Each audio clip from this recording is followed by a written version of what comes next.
You ask me why I tell you this now, after so many years of silence. You ask if I seek absolution, if the weight of what I did has finally become unbearable, if conscience, that inconvenient faculty, has at last awakened in my breast and demands confession. I assure you, nothing could be further from the truth. I tell you this because it is a perfect thing, a flawless execution, a work of art that has remained hidden for 50 years, and I find I cannot bear to let it die with me unexplained, unappreciated. What is the purpose of perfection if no one knows it exists? What is the value of a masterpiece locked in a vault where no eye can appreciate its lines, its composition, its terrible beauty? So I tell you, and I tell you knowing you can do nothing, for the dead stay dead, and the lake keeps its secrets. And I am too old now for justice to touch me, even if you dare to seek it. Let me begin at the beginning, as all good stories must. I was not always the man you see before you now, this elderly expatriate living peacefully in the mountains of Patagonia, tending his wine collection, bothering no one. No, I was once someone of consequence in Buenos Aires, an industrialist, a man who moved in circles of power and wealth. I had built something, a modest empire of import-export, of connections and contracts, of knowing the right people and greasing the right palms. It was 1952. Argentina was changing. Perón's influence was waning, though we did not know it yet. Money flowed in strange directions. Opportunities arose for those bold enough to seize them. I had a partner then, Guillermo Sosa. We had known each other since university, both of us ambitious, both hungry for success, both willing to do what was necessary to achieve it. For 3 years, we worked together. We prospered together. And then came the matter of the Cordoba contracts. The government was building infrastructure, roads, bridges, public works, contracts worth millions of pesos. I had cultivated a relationship with the minister responsible for awarding these contracts. I had spent years, had invested considerable resources, had positioned myself perfectly to receive the Cordoba highway project, the largest and most lucrative of all. Guillermo went to the minister before the decision was announced. He told him things, true things unfortunately, about certain irregularities in my business practices. About materials that were perhaps not quite what the invoices claimed, about inspections that had been circumvented, about safety standards that had been interpreted creatively. The minister was shocked, appalled. The contract was awarded to another firm entirely, not even to Guillermo, which would have been almost respectable in its audacity. No, my maneuvering and Guillermo's betrayal had spoiled the opportunity for both of us. But Guillermo had also shared his information with others. Within months, I was being investigated. My business relationships dried up. My bank accounts were scrutinized. And though nothing criminal was ever proven, though I was too clever for that, my reputation was destroyed. I could no longer operate in Buenos Aires. I could no longer show my face in the circles that mattered, so I came north, to Bariloche, to this remote place where men came to forget and to be forgotten. I purchased Casa Cristal with what remained of my fortune, and I began again.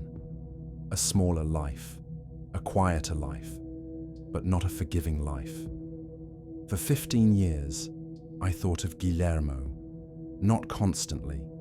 I am not so pathetic as to have allowed him to occupy my every waking thought, but regularly, periodically, the way one thinks of an old injury that aches in cold weather, the way one remembers an injustice that can never be redressed, until the letter came. It arrived in March of 1968, forwarded through several intermediaries, for Guillermo had taken care to obscure his current location, though not, as it turned out, carefully enough. The letter was a masterpiece of false humility. He was in difficulties, it explained, financial difficulties of a serious nature. His investments had gone poorly, his business ventures had failed, and, this was stated with exquisite delicacy, certain creditors had become troublesome, impatient, even threatening. He had heard I had done well for myself in Patagonia. He wondered if I might be willing to discuss certain investment opportunities, if I might be willing to let bygones be bygones, to remember the friendship we had once shared, to extend a hand to an old associate who had, perhaps, made errors in judgment in his youth, but who now sought only reconciliation and mutual profit. He proposed to visit, to stay a week, to discuss matters in detail in a place far from Buenos Aires, where certain interested parties would not think to look for him. I read this letter 3 times. Then I sat in my study overlooking Lago Nahuel Huapi, that deep, cold lake whose bottom has never been charted, whose waters are so dark they appear black even in sunlight. And I considered. The betrayal had been 15 years ago. I had built a new life. I had achieved a certain peace. By all rights, I should have declined politely, wished him well in his difficulties, and continued my quiet existence. But here's the thing about old injuries. They do not heal, they scar. And scar tissue is inflexible, unforgiving, permanent. I wrote back immediately. I would be delighted to receive him. Casa Cristal had ample room for a guest. We would have time to talk, to reminisce, to explore the possibilities. I suggested he come in June, the heart of winter, when the snows were deepest and the roads most treacherous, when visitors were few and the isolation most complete. He accepted with a gratitude that I found almost touching in its sincerity. I had 3 months to prepare. Casa Cristal is a substantial property. 3 stories above ground, built in the Swiss Alpine style, with steep pitched roofs and dark timber beams. But the truly interesting features are below ground. The wine cellar, which extends into the mountain itself, and beneath that, the old storage chambers. The previous owner, a German named Holtzmann, who had arrived in 1946 with more money than such a recent immigrant should reasonably possess, had excavated extensively into the mountain. The chambers branch in multiple directions, some natural caves that had been expanded, others entirely man-made. When I purchased the property, Holtzmann had shown me only the wine cellar itself, but I am a curious man. I explored further. I discovered spaces that extended perhaps 50 meters into the mountain, branching, narrowing, some passages ending in dead ends, others in spaces so tight one would have to crawl. Perfect, I thought, even then, though I had no specific use in mind. Simply perfect. Over the years, I had made certain improvements, sealed some passages, opened others, created what was essentially a maze, though I knew it intimately, had mapped every turning, every branch, every narrowing and widening. Someone unfamiliar with the layout would become lost almost immediately in the darkness and the cold and the absolute silence of stone. When Guillermo's letter arrived, I spent those 3 months refining my preparations. I ensured that certain passages were clear. I placed markers that only I would recognize. I tested the acoustics. How far would sound carry? Could a scream be heard from the deepest chambers? It could not. I calculated how long it would take someone to die without water in that cold, dry air. 3 days, perhaps 4. I also prepared the house itself. I moved certain bottles in my wine collection to prominent positions, bottles that would impress, that would make Guillermo envious of my success, that would make him feel his own failures more keenly. I ensured the roads to Casa Cristal were well marked with signs I could easily remove later. I stocked my cellar with certain substances that, when properly administered, would render a man helpless without quite killing him. And I waited. I will tell you honestly, those 3 months were the happiest I had experienced since coming to Bariloche. I had purpose again. I had a project worthy of my skills. Each day brought me closer to the moment when I would achieve something perfect. Something that would settle the old debt completely and irrevocably. Some men collect stamps. Others collect coins. I was about to add Guillermo Sosa to a different sort of collection. He arrived on a Friday evening in late June, as the sun was setting behind the mountains and casting the lake into shadow. I watched from my study window as the taxi from town labored up the steep drive, its chains clanking against the ice.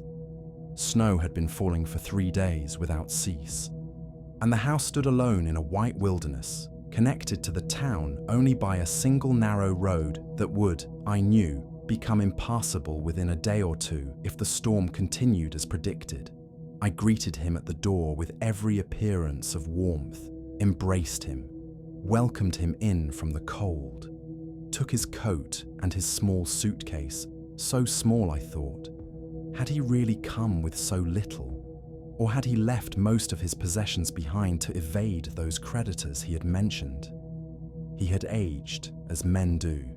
His hair had thinned and greyed.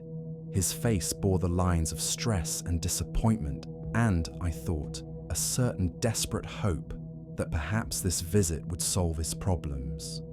But his eyes still held that keen intelligence I remembered, that quick assessment of advantage and weakness that had made him successful before his judgment failed him. "Roberto," he said, and his voice carried genuine warmth. "You cannot know how grateful I am to be here, to see you again after so many years. I know we parted on difficult terms, but I have always hoped. The past is the past," I assured him, taking his hand in both of mine. "We were young.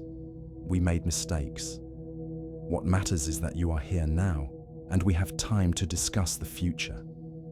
I showed him to his room on the 2nd floor, a comfortable room, well appointed, with a view of the lake and mountains. I pointed out the amenities. I explained that the house was quite isolated. The nearest telephone was in town, 3 kilometers away, that the storm would likely worsen, that we would have complete privacy to discuss our business without fear of interruption. He seemed pleased by this. Privacy, he said, was exactly what he needed. There were people in Buenos Aires who would be very interested to know his current location. People to whom he owed considerable sums. People who lacked patience. I expressed sympathy. I assured him he was safe here. No one knew he had come. No one would think to look for him in Bariloche, in the home of a man he had wronged 15 years ago. He did not seem to hear the irony in that last statement. Over dinner that first night, I had prepared locro, that traditional Argentine stew, rich and hearty. We reminisced about Buenos Aires, about mutual acquaintances, about the years since we had last seen each other. He told me of his troubles with that peculiar combination of shame and pride that desperate men often display. He had tried various ventures. None had succeeded. His wife had left him 5 years ago. His children no longer spoke to him. He was alone, broke, and running out of options. He hinted delicately at the amounts he needed, at the opportunities available if one had capital and nerve, at the profits that could be made if one were willing to take certain risks. I listened with apparent interest. I asked questions. I poured wine, a nice Malbec, I remember, from my own collection. and I made non-committal noises that could be interpreted as cautious willingness. And all the while, I observed him, studied him, confirmed what I had suspected from his letter, that he was desperate, that he had nowhere else to turn, that he had come to Bariloche not with hope, but with the last dregs of it, knowing this was his final chance, that he was, in short, completely in my power. When dinner concluded and we had moved to the study for brandy, I suggested we tour the house. I was proud of it, I said. I wished to show him what I had built here in the mountains. He agreed readily. Perhaps the wine and brandy had made him expansive, or perhaps he wished to assess the extent of my wealth, the better to calculate how much he might extract from me. We descended to the ground floor, then to the wine cellar proper, that first level of chambers beneath the house where I kept my collection in climate-controlled perfection. He admired the bottles, the organization, the care with which everything was maintained. He accepted a glass of port, a very good port, I assured him, worth savouring slowly. He sipped and complimented and seemed to relax in the warmth of the cellar and the glow of the wine in his veins. And then I suggested we go deeper. There are older chambers below, I explained, cut into the mountain itself, probably by the previous owner, a German who came here after the war. I use them for long-term storage. The temperature is even more stable there, and certain bottles benefit from the absolute darkness and silence. Would you like to see them? He hesitated, just for a moment. Some instinct, perhaps, warning him that this was a threshold, that once crossed, there would be no return. But then the moment passed, and he nodded. Of course he would like to see them. He was interested in everything about Casa Cristal, everything about my success here in the mountains. I handed him a lantern and gestured to the stairs that led down. He descended. I followed close behind, my own hands free. The stairs from the wine cellar to the deeper chambers are stone, cut from the living rock of the mountain. They are narrow and steep, spiraling down in a tight helix that disorients anyone not familiar with them. The temperature drops noticeably with each step. The air grows thin and cold. The sound of footsteps echoes strangely, multiplying until it seems as though an army is descending into the earth rather than just two men. Guillermo went first, holding the lantern before him. I could see the tension in his shoulders, the way he placed each foot carefully on the worn stone. He did not like this, I could tell. His body, if not his mind, understood that that was wrong, that something about this descent violated some primal instinct about going down into darkness. How deep does this go? He asked, and his voice sounded thin in the enclosed space. Not too deep, I replied.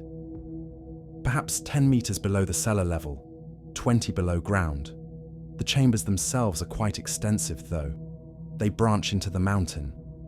The previous owner had plans for expansion that were never completed. This was true, as far as it went. Holtzman had indeed excavated extensively. Whether his plans were for wine storage or something else, I had never determined. There were spaces down here that suggested purposes other than the keeping of bottles.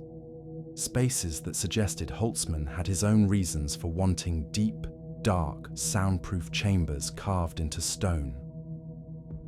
We reached the bottom of the stairs. The lantern light revealed a chamber perhaps 5 meters square, with passages leading off in 3 directions. The walls were rough stone, glistening with moisture. The floor was uneven, the bedrock exposed in places. The air smelled of earth and mineral and time. Remarkable, Guillermo said, but I could hear the unease in his voice now. This was not a comfortable place. There was something about it. The weight of the mountain above, perhaps, or the depth below ground, or simply the knowledge that we stood in a space where no light had existed until we brought it. that made one instinctively wish to return to the surface. I had counted on this. "The main storage area is through here," I said, indicating the rightmost passage. "I keep my oldest vintages there. Bottles that are not merely wine, but history. I think you will find them quite interesting." I could see him weighing his options. His desire to leave this place against his desire not to offend me, not to seem weak, not to jeopardize the help he so desperately needed. Desire won, as I knew it would. Desperation makes men reckless. He entered the passage. I followed. The passage extended perhaps 15 meters into the mountain, growing narrower as it progressed, the ceiling lowering until one had to stoop slightly. At its end was another chamber, smaller than the first, with wooden racks along the walls. Some held genuine bottles. I did keep certain wines here. Others held empty bottles, props in a performance I had planned meticulously. Guillermo examined them with apparent interest, though I could see he was growing more uncomfortable. The chamber was barely large enough for 2 men. The ceiling was low enough to feel oppressive. The single entrance was blocked by my body. The air was cold enough that our breath misted in the lantern light. "This is quite a collection," he said, his voice too loud in the confined space. "How do you keep track of—" His voice stopped. He had turned and seen my face, and in that moment, he understood. I wonder what he read there. I had made no particular effort to conceal my expression. There seemed no need at this point for pretense. Perhaps he saw satisfaction, perhaps anticipation, perhaps something colder and more terrible. The look of a man who has waited 15 years for this moment, and now, finally, sees it arriving. "Roberto," he said carefully, taking a step backward, though there was nowhere to go. "What is this? Do you remember?" I asked, my voice pleasant and conversational. "What you said to Minister Campos in October of 1952, when you went to his office, my office, as it should have been, and made certain allegations about my handling of the Cordoba contracts." His face went very pale in the lantern light. "That was business," he said quickly. "Nothing personal. You must understand, I had no choice. The minister was asking questions, and if I had not told him—" "But you did have a choice," I interrupted gently. "You chose to betray me. You chose to steal what was mine. You chose to destroy my reputation in Buenos Aires, to force me to flee north like a criminal, to abandon everything I had spent years building. You chose all of that, and now," I smiled, "now you will pay for those choices." I saw understanding bloom in his eyes. Understanding, and then fear, pure, primal fear. He tried to rush past me. He was quick, I will give him that. But I was ready, and I was younger, and I had the advantage of position. My hand closed on his throat, not to kill, not yet. Simply to control, to demonstrate that resistance was futile. We struggled briefly in that confined space, the lantern falling and flickering but not going out, our shadows huge and distorted on the stone walls. He was strong, driven by desperation and terror, but I was prepared. I had planned for this moment. I had purchased certain substances in Mendoza weeks earlier, substances that, when applied to a cloth and held over a man's nose and mouth, would render him unconscious within seconds. The cloth was in my pocket. The struggle was brief. When he collapsed, I caught him before he could fall and injure himself on the stone. I needed him whole. I needed him conscious when he woke. I needed him to understand fully and completely what was happening to him and why. I will not burden you with all the details of what followed. Let us say merely that I had prepared well, that the smaller chamber beyond, the one I had not shown him, contained certain materials I had assembled over the preceding months, that I had given considerable thought to the problems of restraint, of noise, of ensuring he remained alive long enough to fully appreciate his situation. When Guillermo woke, he was in the deepest of the chambers, a natural cave I had discovered during my explorations, perhaps 30 meters from the main room. Accessible only by crawling through passages so narrow that claustrophobia alone would drive most men to panic. He was not bound. There was no need. The passage he had been dragged through was too narrow to navigate without light and knowledge of the route. In the absolute darkness of that cave, disoriented and terrified, he would never find his way back. I had left him water, a single bottle, enough to survive perhaps 3 days if he was careful. And I had left him the certainty that no one would come, that no one knew where he was, that he would die here in darkness and silence, and his body would never be found. I returned to the surface. I bathed thoroughly. I burned my clothes in the fireplace, though in truth they bore little evidence, for I had been careful. I spent the remainder of the day in ordinary activities, reading, preparing meals, feeding the fire against the continuing cold. The storm intensified, as I had known it would. The road became completely impassable. No one would come. No one would go. For all practical purposes, Casa Cristal might as well have been on the moon. 2 days later, when the storm showed signs of breaking, I descended to the chambers. I brought no light. I knew the way by touch and memory. I made my way to the narrow passage that led to Guillermo's prison, and I listened.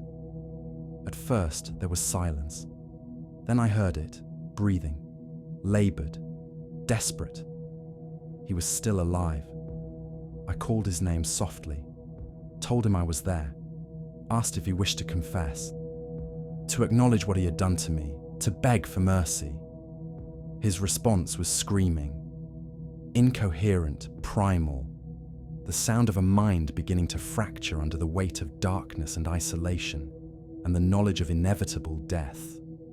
I listened for perhaps 10 minutes. Then I returned to the surface. On the 4th day, I descended again. This time, there was no response when I called his name, only silence. Perfect, absolute silence. Guillermo Sosa was dead. When the storm broke, I drove to town. I mentioned casually to several shopkeepers that my expected guest had never arrived. Perhaps the weather had prevented him from making the journey. Perhaps he had changed his mind. I seemed disappointed, but unsurprised. These things happened, particularly in winter, particularly in the mountains where travel was uncertain. No one came looking for Guillermo. He had, after all, been fleeing creditors. He had told no one but me where he was going, and his letter to me had been routed through intermediaries who knew nothing of his ultimate destination. When he vanished, it was assumed he had fled further, to Chile, perhaps, or Paraguay. The sort of disappearance that happens to desperate men with dangerous debts. The perfect crime, you see, is not one that cannot be solved. It is one that is never recognized as a crime at all. You are wondering, perhaps, about the others. The 8 who came after Guillermo. I see the question in your eyes, the horrified fascination with which you regard me. Let me tell you, each was perfect in its own way. Each taught me something. The first after Guillermo, a woman from Cordoba in 1973, writing a book about expatriate communities, taught me patience. I had kept Guillermo for only 4 days. Her I kept for 6, visiting her daily, documenting the stages of deterioration, the initial panic, the desperate hope, the bargaining. the rage, the resignation, the final silence. Her research, ironically, was quite thorough. She wanted to understand what drove men to exile themselves in remote places. She learned more than she had bargained for. The second, a journalist from Buenos Aires in 1979, taught me about careful selection. He was younger, stronger, took longer to die. 8 days. During that time, he managed to crawl quite far through the passages, following some desperate hope that there might be an exit, another way out. I found his body nearly 20 meters from where I had left him, wedged in a narrowing where the passage became too tight to proceed. The expression on his face suggested he had realized, in those final moments, that he was entombing himself. The third, 1984, taught me about seasonality. Summer visitors are missed more quickly. Better to invite them in winter, when isolation is expected, when delays are understood, when the darkness itself provides cover. I learned efficiency. I learned the optimal dosage of various substances. I learned which wines masked bitter tastes most effectively. I learned how to forge a friendly correspondence that would lead someone, eventually, to accept an invitation to Casa Cristal from a person they had never met in person. By the 8th, 2015, a young man from Chile, working on a documentary about Bariloche, I had achieved absolute mastery. Everything was perfect. The invitation was issued through untraceable channels. His arrival was unobserved. His descent into the chambers was smooth. His death took exactly 3 days, as I had calculated. And then I was diagnosed with cancer. Fate. The final work. You are the 9th. My last. My masterpiece. I have been talking for perhaps an hour now. You have been taking notes. I can see your hand moving across the page, though your fingers must be growing stiff. You think you are here to interview an elderly expatriate about life in Bariloche, about the history of the European community, about the quiet peace of mountain living. Instead, I have confessed to 9 murders. You are wondering, I think, whether to believe me, whether this is some elaborate fiction, some dark fantasy of a dying old man seeking importance, or whether it is truth, and you are sitting across from a monster. Let me resolve your uncertainty.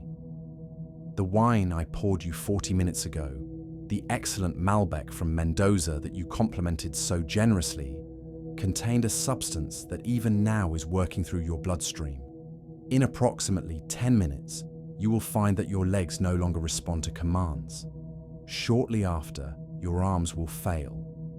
You will remain conscious. I have been very precise about the dosage, but you will be unable to move or cry out. And then we will descend together to the chambers beneath Casa Cristal, and I will show you my collection. You are looking at your phone now. I see you reaching for it. But look, there is no signal here, as I explained when you arrived. The mountains interfere with reception. One must go outside, to higher ground, to call for help. And you are beginning to feel it now, are you not?